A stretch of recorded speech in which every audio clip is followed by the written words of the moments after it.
బాలీవుడ్ నటి పూనం పాండే గర్భాశయ క్యాన్సర్తో చనిపోయారు. ఈ వ్యాధి కోసం చికిత్స తీసుకుంటూ ఆమె ప్రాణాలు విడిచారు. దీంతో ఇప్పుడు గర్భాశయ క్యాన్సర్ గురించి చర్చ మొదలైంది. గర్భాశయ క్యాన్సర్ ప్రమాదకరమైంది. అది ఎలా వస్తుందో తెలియదు. చివరికి గుర్తించేలోపే చనిపోవడం జరుగుతుంది. ట్రీట్మెంట్ విధానం కూడా క్రిటికలే.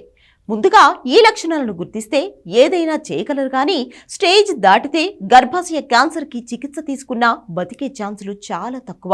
దీంతో ఏటా కొన్ని వేల మంది మహిళలు ఈ క్యాన్సర్ బారిన పడి చనిపోతున్నారు. ఈ క్యాన్సర్ ప్రధానంగా హ్యూమన్ పాపిలోమా వైరస్ కారణంగా వస్తుంది. చిన్న వయసులో పెళ్లి చేయడం, లైంగిక సంబంధాలు కొనసాగించడం, ముందస్తు ప్రసవాలు, ఎక్కువ మంది పిల్లలను కనడం, ధూమపానం, మద్యపానం అలవాట్లు ఈ క్యాన్సర్ రావడానికి కారణాలుగా డాక్టర్లు చెబుతున్నారు.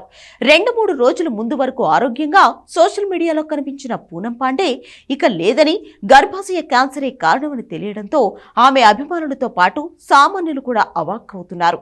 దీంతో ఇప్పుడు గర్భాశయ క్యాన్సర్ రాకుండా తీసుకునే వ్యాక్సిన్ మీద జనాల్లో చర్చ మొదలైంది.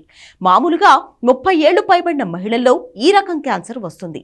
ఆడపిల్లలు చిన్న వయసులోనే టీకాలు తీసుకోవడం ద్వారా ఈ క్యాన్సర్ బారిన పడకుండా ఉండవచ్చని నిపుణులు సూచిస్తున్నారు. 9 సంవత్సరాల నుంచి 15 ఏళ్లలోపు ఆడపిల్లలకు 2 డోసుల టీకాలను వేయించాలి. 15 సంవత్సరాల వయసు దాటిన ఆడపిల్లలు 3 డోసులు తీసుకోవాలి. సర్వైకల్ క్యాన్సర్ వ్యాక్సిన్ను 45 ఏళ్ల వయసులోనూ తీసుకోవచ్చు. అయితే పెళ్లికి ముందు ఈ వ్యాక్సిన్ తీసుకుంటే మంచి ఫలితం ఉంటుందని నిపుణులు చెబుతున్నారు.